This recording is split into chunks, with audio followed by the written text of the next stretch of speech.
ஆண்டவரும் உலக ரட்சகர் மீட்பருமா இருக்கிற இயேசு கிறிஸ்துவின் அற்புத நாமத்தினால் யாவருக்கும் மீண்டுமாய் காலை வாழ்த்துக்களை தெரிவித்துக் கொள்கிறோம். இன்றைக்கும் வாழ்வு தரும் நுண்ணன் வழியாய் உங்களை சந்திப்பதில் மிக்க மகிழ்ச்சி அடைகிறோம். ஒவ்வொரு நாளும் இந்த நிகழ்ச்சியை பார்க்கிறேன், நான் விசுவாசிக்கிறேன். இதை மற்றவர்களுக்கும் அறிவிக்கிறீர்கள் என்று நான் நம்புகிறேன். எல்லாவற்றிற்கும் மேலாக கர்த்தர் கனமடைவாராக. எல்லா மகிமையும் அவருக்கே. ஆதலால் இன்றைக்கும் வேத வசனத்துக்கு செவிசாய்ப்போம். 1 கொரிந்தியர் முதல் அதிகாரத்திலே 15 19 முடிய இறை பகுதிகளை நாம் வாசிக்க கேட்போம். நான் கிறிஸ்துவுக்கும் காயப்பாக அன்றி உங்களில் வேறொருவனுக்கும் ஞானஸ்நானம் கொடுக்கவில்லை. இதற்காகவே தேவனை சோத்தரிக்கிறேன். சோவானுடைய வீட்டாருக்கும் நான் ஞானஸ்நானம் கொடுத்ததுண்டு. இதுவும் அல்லாமல் இன்னும் யாருக்காவது நான் ஞானஸ்நானம் கொடுத்தேனோ இல்லையோ அறியேன். ஞானஸ்நானத்தை கொடுக்கும்படி கிறிஸ்து என்னை அனுப்பவில்லை, சுவிசேஷத்தை பிரசங்கிக்கவே அனுப்பினார். கிறிஸ்துவின் சிலுவை வீணாய் போகாதபடிக்கு சாதுரிய ஞானம் இல்லாமல் பிரசங்கிக்கவே அனுப்பினார். சிலுவையை பற்றிய உபதேசம் கெட்டு போவர்களுக்கு பைத்தியமாய் இருக்கிறது, ரட்சிக்கப்படுகிறவர்களுக்கோ அது தேவ பலனாய் இருக்கிறது.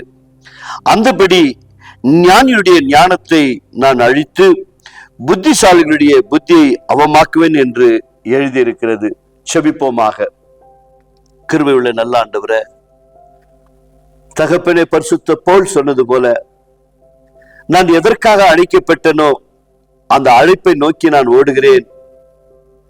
நான் அநேகருக்கு ஞானஸ்நானம் கொடுக்க நான் அழைக்கப்படவில்லை, சுவிசேஷத்தை அறிவிக்கத்தான் நான் அழைக்கப்பட்டிருக்கிறேன் என்று சொல்லி பழைய ஏற்பாட்டில சொல்லப்பட்ட அத்தனை தீர்க்க தரிசனங்களும் அத்தனை வேத சத்தியங்களும் ஒவ்வொன்றாய் விலைக்கு சபைகளை திடப்படுத்தி இன்றைக்கும் சபைகளிலே இந்த நிருபங்களை வைத்துதான் நாங்கள் சபை நடத்தி கொண்டிருக்க கர்த்தர் நீங்க கிருபை செய்தீங்கப்பா.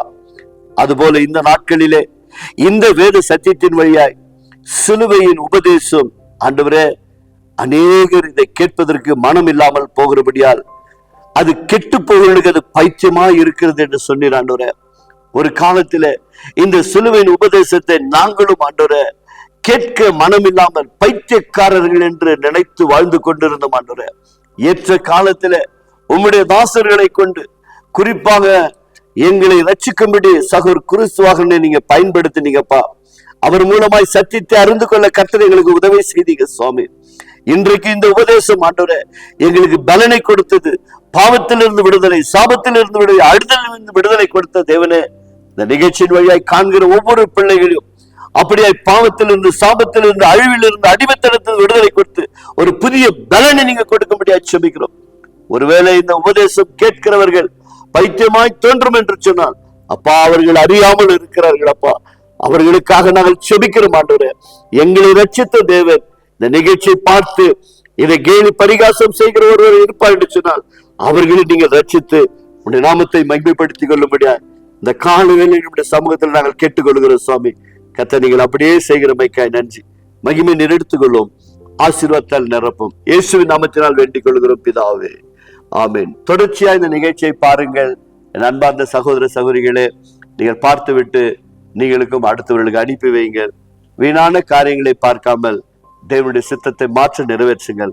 கர்த்தர் உங்களை ஆசீர்வதிப்பார். God bless you. கர்த்தர் உங்களை ஆசீர்வதிப்பார்.